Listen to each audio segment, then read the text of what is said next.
Je continue donc cet exposé avec maintenant ce qui concerne la cuve d'airain, dont nous trouvons la description en Exode 30, entre les versets 17 à 21.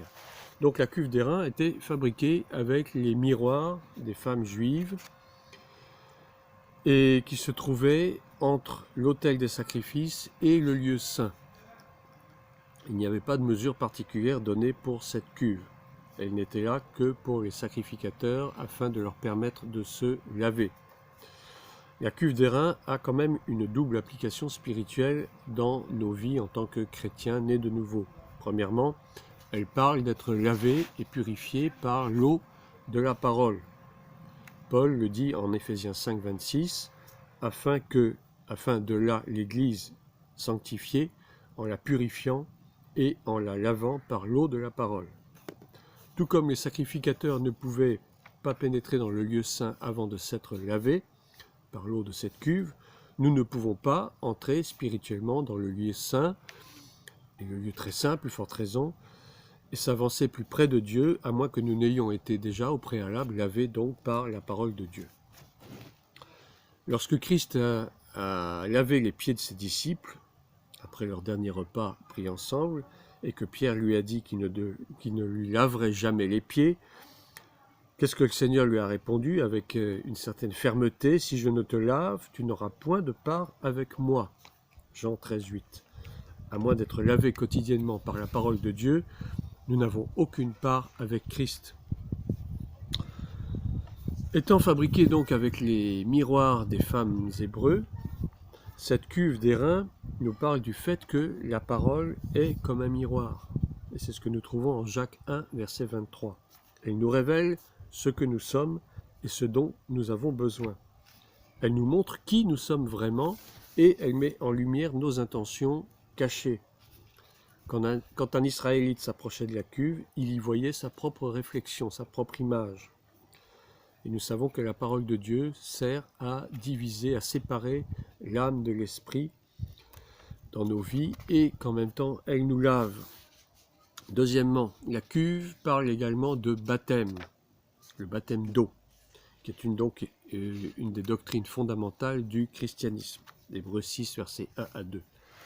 Après être passé par la porte du tabernacle, l'Israélite s'approchait de l'autel des sacrifices et ensuite de la cuve d'airain. Spirituellement, le croyant est sauvé en passant par Christ, qui est la porte, bien sûr, et il est lui-même lavé par le sang de l'agneau, représenté donc par l'autel des sacrifices. L'expérience qui suit dans la vie chrétienne est donc le baptême d'eau. Pierre a dit le jour de la Pentecôte, de Shavuot, « Repentez-vous et que chacun de vous soit baptisé au nom de Jésus-Christ pour le pardon de vos péchés, et vous recevrez le don du Saint-Esprit. » Acte 2, 38. Nous pouvons aussi voir cette progression dans le périple d'Israël, de l'Égypte vers la terre promise. C'est une sorte de voyage spirituel, de pèlerinage de la terre vers le ciel. Tout d'abord, les enfants d'Israël ont été rachetés par le sang de l'agneau pascal quand ils étaient au pays d'Égypte. Et de toute évidence, Christ est notre agneau pascal. Et nous sommes rachetés donc par son sang versé. Ensuite, le peuple a traversé la mer Rouge, ce qui est une image du baptême. Ça nous parle donc de l'expérience spirituelle du baptême d'eau. Paul en fait même la remarque en 1 Corinthiens 10, versets 1 à 2. « Frères, je ne veux pas que vous ignoriez que nos pères ont tous été sous la nuée, qu'ils sont tous passés au travers de la mer, qu'ils ont tous été baptisés en Moïse, dans la nuée et dans la mer. » Alors il dit baptisé en Moïse parce que Moïse, bien sûr, est une figure de Christ. Actuellement, sous la Nouvelle Alliance, nous sommes baptisés au nom de Christ, bien entendu. Le baptême d'eau est une expérience essentielle dans notre marche chrétienne et c'est un acte d'obéissance. Jésus lui-même a été baptisé par Jean et il a dit du baptême d'eau qu'il est convenable que nous accomplissions ainsi tout ce qui est juste. Matthieu 3, 15. L'apôtre Paul a dit en Romains 6, 3 à 4 « Ignorez-vous que nous tous qui avons été baptisés en Jésus-Christ, c'est en sa mort que nous avons été baptisés? Nous avons donc été ensevelis avec lui par le baptême, en sa mort, afin que comme Christ est ressuscité des morts pour la gloire du Père, de même nous aussi nous marchions en nouveauté de vie. Quand une personne est baptisée d'eau, elle s'identifie avec la mort et la résurrection de Christ. Comme Christ est mort et ressuscité, le chrétien aussi, en passant par les eaux, meurt à toute sa vie de péché passé et ressuscite à la nouvelle vie, à la vie nouvelle par la nouvelle naissance. Le baptême d'eau a le pouvoir de briser les liens des dénominations. Il rend une personne libre de marcher avec Dieu. Sans le baptême d'eau, beaucoup de personnes retournent vivre dans le monde. Nous devons toujours chercher à amener des personnes dont nous prenons soin au baptême d'eau. Jésus lui-même a dit, celui qui croira et qui sera baptisé sera sauvé. C'est pas seulement croire, mais encore plus baptiser. Alors bien entendu, il y a des personnes qui croient mais qui ne veulent pas se faire baptiser pour des raisons X ou Y. Eh bien, elles ont tort, parce qu'elles n'obéissent pas au commandement de Jésus. Bien entendu, il y a des cas d'urgence où effectivement, peut-être quelqu'un qui est proche de sa fin de vie ne peut pas se faire baptiser pour des raisons pratiques, peut-être. L'essentiel étant donc de croire dans ce cas-là. Mais pour quelqu'un qui est en bonne santé et qui obéit au commandement du Christ, il doit se faire baptiser, c'est obligatoire. Passons maintenant aux cornes de l'autel, décrites en Exode 27, 2. Qu'est-ce que c'est que ces cornes de l'autel? Il y avait 4 cornes donc sur l'autel d'airain, une à chaque coin. Exode 27, 2. Les sacrifices d'animaux étaient attachés à ces 4 cornes avec des cordes. Psaume 118, 27 dit « L'Éternel est Dieu et il nous éclaire. Attachez la victime avec des liens, amenez-la jusqu'aux cornes de l'autel. » Quand l'Éternel nous révèle une vérité, nous devons immédiatement nous consacrer à lui et nous engager dans cette nouvelle révélation et donc attacher le sacrifice. Comme nous l'avons dit auparavant, 4, c'est un chiffre de l'universalité. Les cornes sont un symbole de puissance. Les cornes sont par exemple la force du taureau. Habacuc 3, 4 dit de Christ, sa fulguration est comme une lumière aux cornes de sa main, là dans l'enfouissement de son énergie. Je lis de la version de la Bible de André Chouraki. Les cornes de l'autel d'airain donc parlent d'un pouvoir universel. Ces cornes témoignent également de la puissance extraordinaire qui vient avec le baptême du Saint-Esprit. Juste avant que Christ ne remonte vers son Père, il a transmis ceci à ses disciples en Luc 24, 49. « Et voici, j'enverrai sur vous ce que mon Père a promis, mais vous, restez dans la ville jusqu'à ce que vous soyez revêtus de la puissance d'en haut, c'est-à-dire la puissance donc du Saint-Esprit. » Il devait donc rester à Jérusalem et attendre jusqu'à ce qu'il reçoive donc cette puissance promise par le Père. Cette promesse du Saint-Esprit, Christ le dit donc dans Acte 1, verset 4 à 5, attendre ce que le Père avait promis, ce que je vous ai annoncé, car Jean a baptisé d'eau, mais vous, dans peu de jours, vous serez baptisés du Saint-Esprit. Cela s'est produit environ 10 jours plus tard, le jour de Shavuot, la Pentecôte. Le tout premier aspect du baptême du Saint-Esprit, c'est la puissance. Le baptême du Saint-Esprit est aussi une doctrine fondamentale que chaque croyant devrait expérimenter. Ce baptême est pour chaque croyant aujourd'hui même. Ce n'est pas du passé, c'est actuel et ça demeurera jusqu'à ce que Christ revienne, jusqu'à ce que l'Église soit enlevée. Nous voyons que Pierre a dit dans Acte 2, 39, « Car la promesse est pour vous, pour vos enfants et pour tous ceux qui sont au loin, en aussi grand nombre que le Seigneur notre Dieu les appellera. » La promesse était pour ceux de la génération de Pierre, la génération suivante, et ainsi de suite, jusqu'aux générations actuelles. Quand l'apôtre Paul rencontrait de nouveaux croyants, une de ses questions, c'était toujours « Avez-vous reçu le Saint-Esprit lorsque vous avez cru ?» Et souvent, les croyants lui répondaient qu'ils ignoraient même qu'il y avait un Saint-Esprit. Et ceci nous donne une sorte de fil conducteur pour nos vies. Nous devrions toujours amener les gens au baptême du Saint-Esprit. Un certain groupe de croyants à Éphèse, à qui Paul avait posé cette question, avait donc répondu qu'ils n'avaient jamais entendu parler du Saint-Esprit.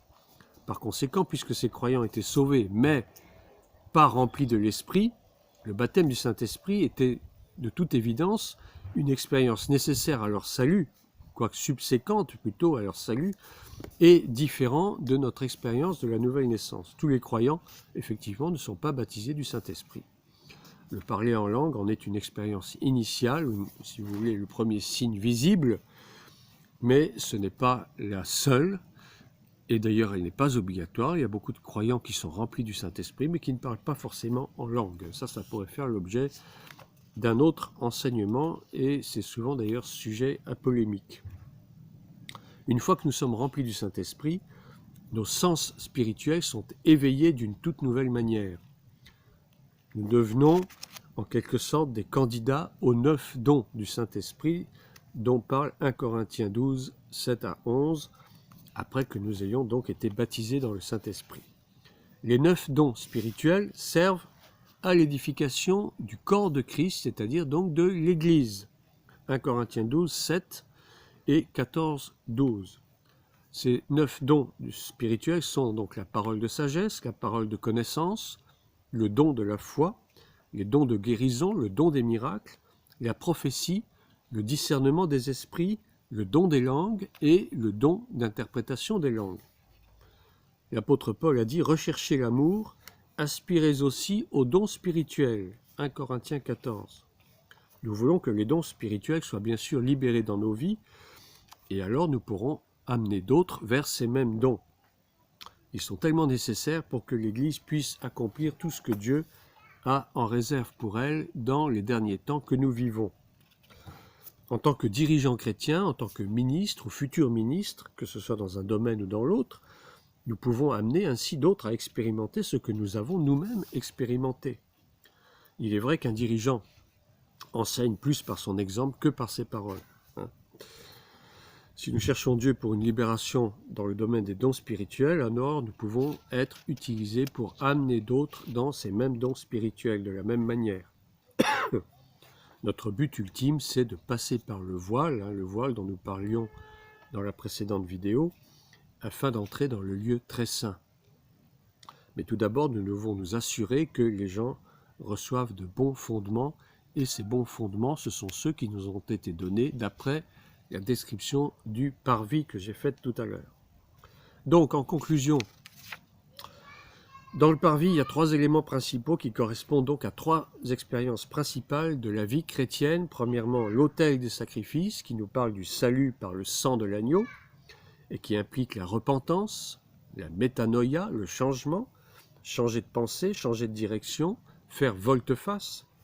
Deuxièmement, la cuve d'airain, qui nous parle du baptême d'eau, et aussi de donner un bon fondement dans la parole de Dieu au travers des enseignements.